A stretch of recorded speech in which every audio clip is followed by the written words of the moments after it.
Meu nome é Rogério Fernando, sou psicólogo, especialista em neuropsicologia. Hoje eu gostaria de falar um pouco sobre a habilitação neuropsicológica. Quando nós falamos em habilitação, nós estamos se referindo à habilitação das funções mentais superiores, das quais as crianças ou ainda não desenvolveram bem essas funções neuropsicológicas, funções mentais superiores, como atenção, memória, percepção, fala, linguagem, audição no sentido de como ela processa o que ela ouve, e visão no sentido de como ela percebe o estímulo, né? E quando nós falamos em habilitação neuropsicológica, logicamente que após uma avaliação do desenvolvimento desta criança até o momento que ela chega no consultório, e também após a avaliação neuropsicológica através de uma bateria de testes psicológico/neuropsicológicos, tendo uma hipótese diagnóstica, e após esta avaliação, o neuropsicólogo fará os encaminhamentos devidos necessários para essa criança e começará a trabalhar a habilitação neuropsicológica das funções ainda em desenvolvimento que estão em déficit e que precisam ser melhor estimuladas. E aí você tem uma gama de opções para realizar essa habilitação neuropsicológica. Logicamente que a criança estará com o neuropsicólogo apenas 50 minutos por sessão, porém, no caso, pode-se passar atividades, exercícios para que essa criança desenvolva em casa, e no consultório você tem uma gama aí de opções para realizar através de jogos, de atividades, exercícios. E eu gostaria hoje de falar aqui sobre uma opção pensada por mim sobre o xadrez na habilitação neuropsicológica.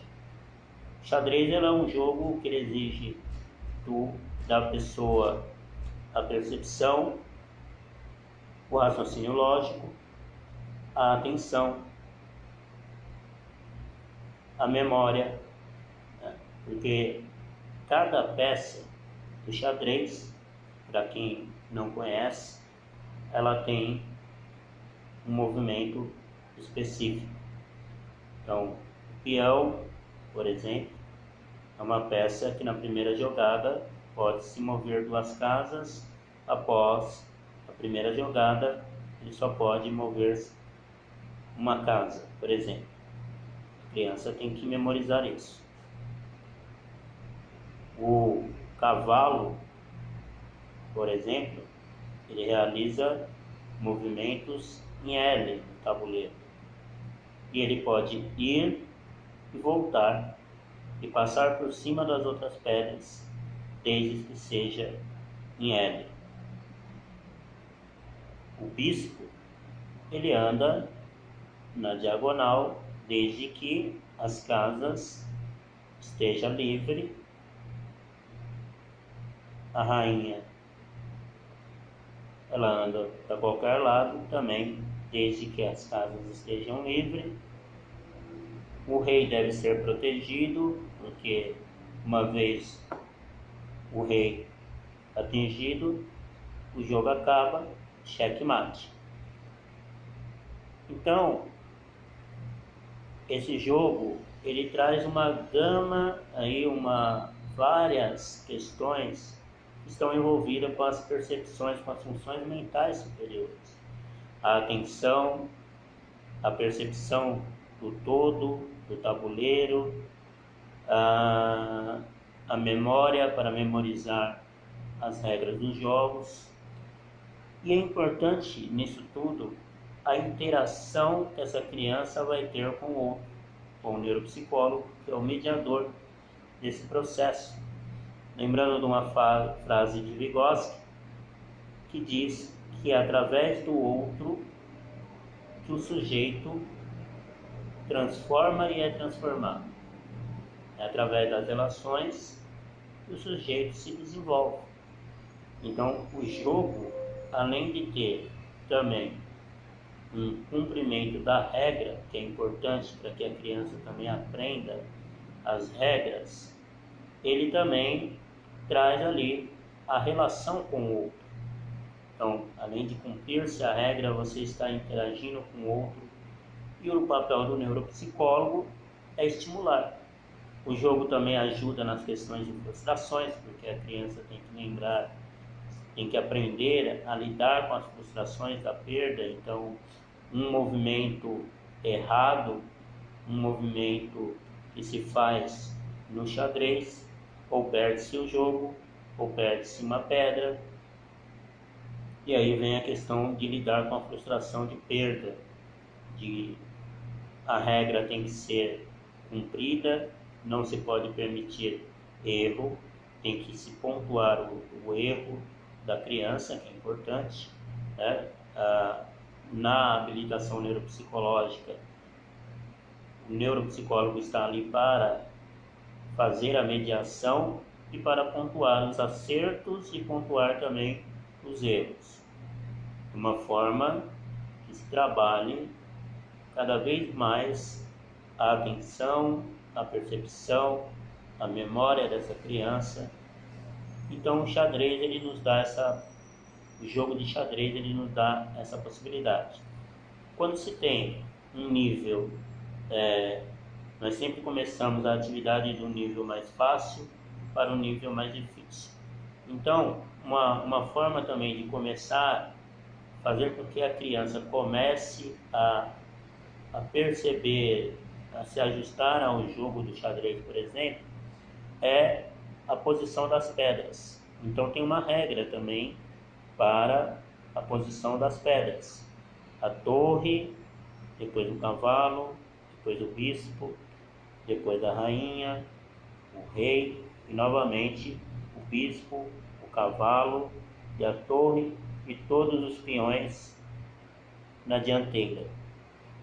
Da mesma forma, do outro lado, na pedra de outra cor, vem também essa mesma regra de posição. Então, pode-se pedir para a criança que ela organize as pedras.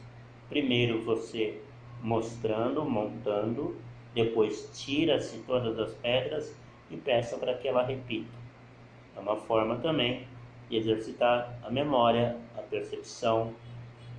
Todo esse trabalho vai aumentando o nível de dificuldade gradualmente. Então, no primeiro momento, no primeiro jogo, você pode auxiliar a criança, sempre lembrando ela da regra, ensinando. A questão não é de ganhar ou perder, mas sim de estimular, sempre pontuando. Veja, tá vendo? Não tem que prestar atenção. Lembra-se da regra? Olha, o peão só pode pular 2 casas no primeiro jogo. Olha, a torre, ela só se movimenta, ela movimenta-se sempre que a casa estiver livre e ela pode ir em linha reta somente. Olha, o cavalo tem que se movimentar em L, ou L para a direita, ou L para a esquerda, ou voltando, no L ao contrário. Né? Então, o neuropsicólogo vai sempre mediando, e com isso a criança vai desenvolvendo e nós vamos estimulando para que a criança desenvolva as suas funções neuropsicológicas. Então nós temos aí uma grande possibilidade. Um nível também que se pode trabalhar é com o jogo de dama, que é um nível mais fácil. Então, dependendo da idade também, e vai se aumentando. Depois que a criança aprender a dama, que também é uma opção, pode se passar para o xadrez. E sempre trabalhando um nível mais difícil, sempre do mais fácil para o mais difícil. Sempre que nós vamos trabalhar a habilitação neuropsicológica de alguma função, começamos sempre do nível mais fácil para o nível mais difícil. Então fica a dica aqui para as pessoas que estão aí se inscrevendo no nosso canal. Em breve estaremos trazendo mais opções, falando mais sobre habilitação neuropsicológica, reabilitação neuropsicológica. Lembrando que também esse processo pode se trabalhar também na reabilitação neuropsicológica com adultos, onde vamos também trabalhar memória, percepção, atenção, com idosos. Então tem essa opção também, não somente para crianças, mas para adultos também. Fica a dica, se inscreva no nosso canal Neuropsicologia para a Educação.